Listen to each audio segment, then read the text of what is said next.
किसान साथियों, आज की वीडियो में हम जानने वाले हैं गेहूं में हमें लंबी और मोटी बालियां कैसे मिले जिससे हमें ज़्यादा उत्पादन मिल सके। आज की वीडियो में हम इसी विषय पे चर्चा करने वाले हैं। हालांकि गेहूं में बालियां निकलने में अभी थोड़ा सा समय ज़रूर है, लेकिन अगर आप पहले से तैयारी नहीं करेंगे तो आपको अच्छा लाभ नहीं मिलेगा। ऐसा नहीं होता कि कोई चीज़ होने वाली होती है उसी समय हमें ध्यान देना चाहिए। बालियाँ निकलने से पहले इसी टाइम पर आपको ध्यान देना है जिससे आपकी जो बालियां हैं काफ़ी अच्छी आएँ, दाने अच्छे आएँ, दानों की संख्या ज़्यादा रहे। बालियां लंबी करने के लिए अभी आपको क्या करना है, क्योंकि अभी काफ़ी अनुकूल समय है। अगर आप अभी से ध्यान देंगे तभी आपको अच्छी बालियां मिल पाएंगी, तभी आपको अच्छा और ज़्यादा उत्पादन मिल पाएगा। नमस्कार किसान भाइयों, SRJ खेती चैनल पे आप सभी का स्वागत है। आज की वीडियो में हम कुल मिला के 4-5 बातें आपको बताएंगे। कुछ खादों का इस्तेमाल बताएंगे, कुछ सावधानियाँ बताएंगे। अगर आप इन सभी बातों को ध्यान में रखते हैं तो निश्चित ही आप गेहूँ में लंबी बालियाँ भी पाएंगे, मोटी बालियाँ भी पाएंगे, बालियों में ज़्यादा दाने भी पाएंगे और ज़्यादा उत्पादन भी आपको देखने को मिल जाएगा। तो पूरा वीडियो ज़रूर देखिएगा और वीडियो को लाइक शेयर करना मत भूलिएगा। कोई भी सवाल या सुझाव हो नीचे कमेंट अवश्य करें। चलिए वीडियो स्टार्ट करते हैं। किसान साथियों, सबसे पहले आपको ध्यान इस बात पर रखना है कि गेहूं की फसल में पोटास की पूर्ति आपको अवश्य करनी है। पोटास से ही दाने का भराव, बालियां जो है, बालियों की साइज जो है, ये सारी चीज़ें अच्छे से हो पाती हैं। पोटास बहुत सारे कार्य करता है। पोटास आपकी बालियां बनने में हेल्प करता है, बालियों की वृद्धि में हेल्प करता है, बालियों में दाने की संख्या बढ़ाने में भी मदद करता है। मतलब फूल फल और जो दाने बनने वाली प्रक्रिया होती है, इसमें पोटास का काफ़ी अहम योगदान होता है। इसके साथ साथ आपके तने को मजबूत करता है, जिससे बालियां निकलने के बाद आपकी फसल गिरती नहीं है। तो पोटास की पूर्ति के बिना कभी भी आप लंबी और मोटी बालियां नहीं ले पाएंगे, कभी भी आप गेहूं में अच्छा उत्पादन नहीं ले पाएंगे। तो आज हम यही आपको बताएंगे पोटास आपको कब डालना है। इसके साथ साथ बहुत सारी चीज़ें आपको बताने वाले हैं, तो पूरा वीडियो देखेंगे तभी आपको सही से समझ में आएगा।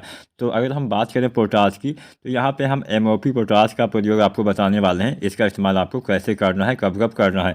किसान साथियों, वैसे तो मैं इसके ऊपर वीडियो बना चुका हूँ कि गेहूँ में पोटास आपको कब डालना चाहिए। अगर आपने वो वीडियो नहीं देखा है तो इसी वीडियो में मैं थोड़ी बहुत जानकारी आपको और दे देता हूँ, जिससे आपकी भी बालियाँ अच्छी आएंगी, दाने अच्छे आएंगे, अच्छा उपज देखने को मिल जाएगा। किसान साथियों, गेहूं की फसल में पोटास के इस्तेमाल के बिना कभी भी अच्छा उत्पादन नहीं मिलेगा। तो यहाँ पे जो आप पोटास डालने वाले हैं उसको आपको 2 भागों में डालना होता है, 2 बार आपको डालना चाहिए। इसलिए मैं बोलता हूँ शुरुआत से ही आपको ध्यान देना है, तभी आपको अच्छा उत्पादन मिल पाएगा। बाद में जब बालियाँ निकलने वाली होती हैं उस समय कोई ज़्यादा चीज़ बचता तो है नहीं कि हम हाँ ये डाल दें तुरंत ही बालियाँ अच्छी हो जाएंगी। जब तक आपके पौधे में वो शुरुआती अवस्था में सारी चीज़ें अच्छे से नहीं मिल पाएंगी, तब तक आपको अच्छी और लंबी बालियाँ नहीं मिल पाएंगी। तो अच्छी और लंबी बालियाँ मिलने के लिए आपको पोटास गेहूं में 2 बार डालना चाहिए। वैसे आप चाहें तो 1 बार भी डाल सकते हैं। हालांकि बहुत सारे किसान भाई 1 बार डालते हैं, बहुत सारे किसान भाई 2 बार डालते हैं, लेकिन बेहतर परिणाम के लिए, बेहतर रिजल्ट के लिए आपको इसका इस्तेमाल 2 बार करना है। और पहली बार इसका इस्तेमाल आपको गेहूँ की बुआई के समय ही कर देना चाहिए।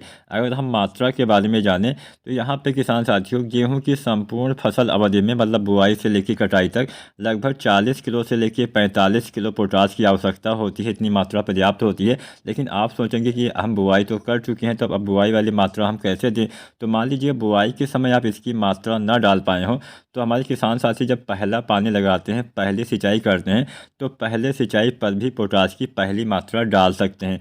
तो पहली मात्रा में आपको क्या डालना है, पहली मात्रा में आपको 25 किलोग्राम जो MOP पोटास आता है, इसका इस्तेमाल गेहूँ की फसल में कर देना है।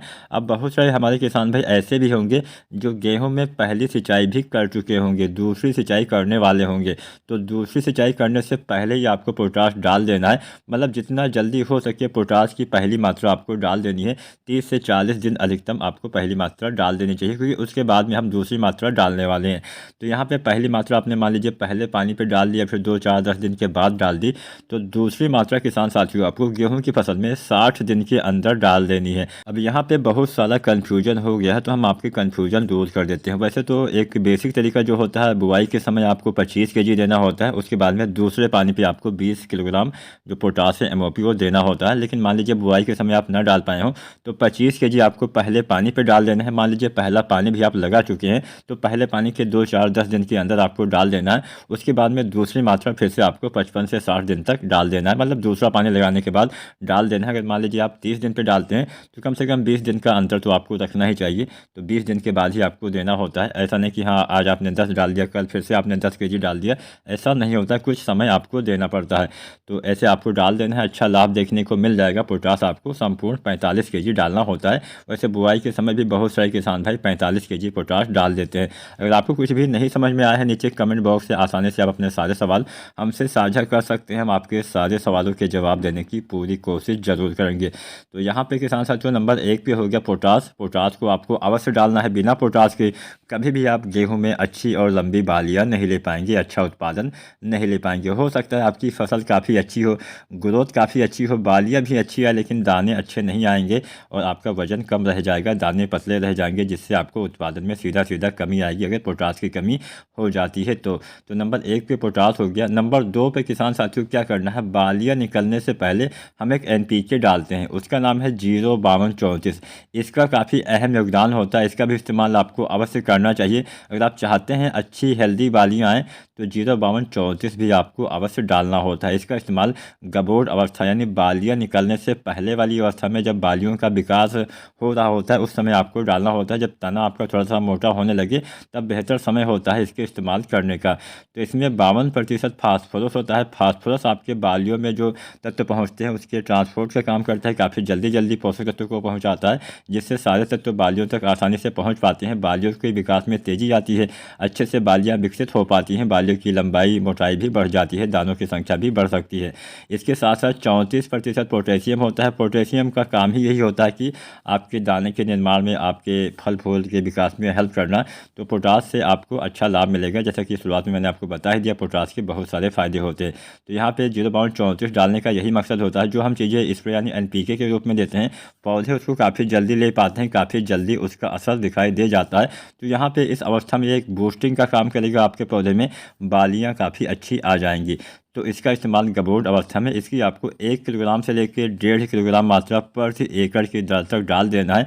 अच्छा लाभ देखने को अवश्य मिलेगा। अगर आपने अभी तक कभी भी इसका इस्तेमाल नहीं किया है तो मेरे कहने से एक बार अगर आप डाल लेते हैं तो इसका आपको सीधा असर दिखाई दे जाएगा।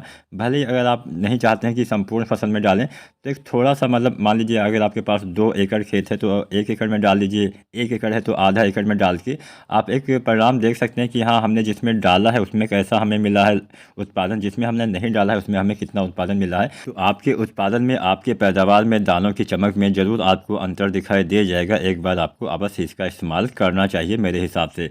इसके साथ साथ नंबर 3 पे हमने रखा है बोरोन। बोरोन का काफ़ी अहम योगदान होता है। अगर आप चाहते हैं सारे दाने एक समान आए, दाने का भराव सही से हो सके, कोई भी दाना कमज़ोर ना रहे, कोई भी दाना आपका खाली ना रह जाए। कई बार दाने भी खाली रह जाते हैं, ऐसा नहीं कि केवल धान में दाने खाली रह जाते हैं, गेहूं में भी दाने खाली रह जाते हैं, जिससे उत्पादन पे सीधा असर होता है।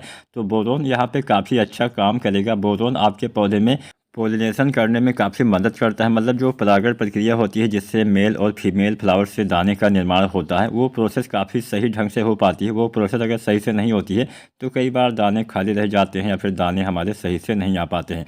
तो इसलिए बोरोन का अवश्य यूज करना चाहिए। इसके साथ साथ बोरोन का एक काम और होता है। बोरोन आपके पौधे के सभी अंगों तक सभी पोषक तत्वों को पहुँचाने का भी कार्य करता है। जो भी आप मिट्टी में खाद वगैरह डालते हैं, कुछ भी डालते हैं, उसको आपके पौधे के सभी अंगों तक पहुंचाने का कार्य करता है। तो बालियां निकलने वाली होती है उससे पहले डालेंगे तो जो भी आपकी मिट्टी में तत्व होंगे बोरोन के द्वारा आसानी से आपके बालियों तक पहुंच पाएंगे, जिससे आपकी बालियां हेल्दी आएंगी, अच्छी आएंगी, लंबी आएंगी, मोटी आएंगी। तो बोरोन का भी यहाँ पे आपको यूज करना है, लेकिन बोरोन की ज़्यादा मात्रा यूज नहीं करना है। ये आपको सावधानी भी बरतनी है। बहुत सारे किसान भाई यहाँ पे गलती कर देते हैं, बोरोन ज़्यादा मात्रा में डाल देते हैं। ऐसा बिल्कुल भी नहीं करना। अगर आप ऐसा करते हैं तो फ़ायदे की जगह आपका नुकसान हो जाएगा। तो जो बोरोन आता है 20% वाला, तो 20% वाले बोरोन की किसान साथियों आपको लगभग 100 ग्राम मात्रा ही यूज करनी है। इससे ज़्यादा इस्तेमाल मत करिएगा। अधिकतम 100 ग्राम ही मात्रा आपको यूज करनी है। इतनी मात्रा 1 एकड़ खेत के लिए किसान भाई पर्याप्त होती है। तो यहाँ पे हमने 3 चीज़ें आपको बताई। पहला आपको पोटाश डालना है, दूसरा 05234, तीसरा आपको डालना है बोरोन, और चौथा यहाँ पे अगर आप चाहते हैं कि अच्छे से आप सारा चीज़ें अच्छे से हो सके तो आप सागरिका लिक्विड भी आप इस अवस्था में डाल सकते हैं। मतलब गबोड अवस्था में जब आप NPK 05234 डालते हैं, साथ में बोरोन डालते हैं, तो इस समय अगर आप सागरिका लिक्विड डालते हैं अच्छा लाभ देखने को मिलेगा। इसकी आपको 250 से 500 ml मात्रा यूज करनी होती है। इतनी मात्रा 1 एकड़ खेत के लिए पर्याप्त होती है। तो आप इसका भी इस्तेमाल कर सकते हैं गबोड अवस्था में बोरोन और 05234 के साथ में। यहाँ पे किसान साथियों मान लीजिए गबोड गबोर अवस्था में पीलापन आ जाता है, नाइट्रोजन की कमी आ जाती है, तो आप दानेदार यूरिया भी आप छिड़काव कर सकते हैं, स्प्रे कर सकते हैं। क्योंकि अगर मान लीजिए यूरिया की मतलब नाइट्रोजन की कमी हो जाएगी तो पत्तों में पीलापन हो जाता है, जिससे पौधे भोजन नहीं बना पाते हैं सही रूप से। तो यहाँ पे आपको यूरिया का मतलब मिट्टी में नहीं डालना है, आपको छिड़काव करना है। और जो यूरिया आती है इसकी आपको 1 से 2 किलोग्राम मात्रा घोल के आसानी से उपयोग में ला लेना है। तो यहाँ पे हमने 4 चीज़ें आपको बताई। पहली हमने बताया 0.34, दूसरा हमने बताया बोरोन, तीसरा हमने बताया सागरिका, चौथी हमने बताया यूरिया।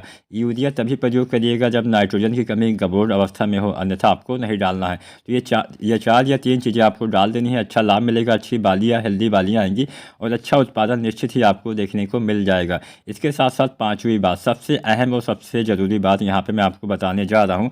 इस अवस्था में जब आपके गेहूँ में बालियाँ निकलने वाली होती हैं, इस अवस्था से लेकर जब तक आपके दाने का भराव सही ढंग से ना हो सके तब तक आपको खेत में नमी बना के रखनी पड़ेगी। अगर इस अवस्था में नमी की कमी हो जाती है तो बालियाँ आपकी कमज़ोर निकलती हैं। भले ही आप कोई भी खादों का इस्तेमाल कर लें, आपकी बालियाँ हेल्दी नहीं आएंगी, अच्छा उत्पादन नहीं मिलेगा, क्योंकि बिना नमी के कोई भी पौधा अच्छे से ग्रो नहीं कर पाता है। फिर बालियाँ निकलने वाली प्रोसेस में पानी की ज़्यादा थोड़ी सी आवश्यकता पड़ती है। ऐसा नहीं कि पानी भर दीजिए, लेकिन हाँ, मिट्टी में नमी बनाए रखिए, तभी आपको अच्छा उत्पादन देखने को मिलेगा। तो यहाँ पे आपको इतनी बातों का ध्यान रखना है। और बालियाँ निकलने वाली होती है, इस समय सिंचाई आपको हमेशा शाम को करनी है। दिन के टाइम पे हवाएं तेज़ चलती है तो आपकी फसल भी गिर सकती है। तो अगर आप इन छोटी छोटी बातों का ध्यान रखते हैं तो आपको अच्छी बालियाँ मिलेंगी, अच्छे दाने आएंगे, दाने का वजन अच्छा रहेगा, अच्छा उत्पादन आपको मिल जाएगा। वीडियो देखने के लिए आपका धन्यवाद।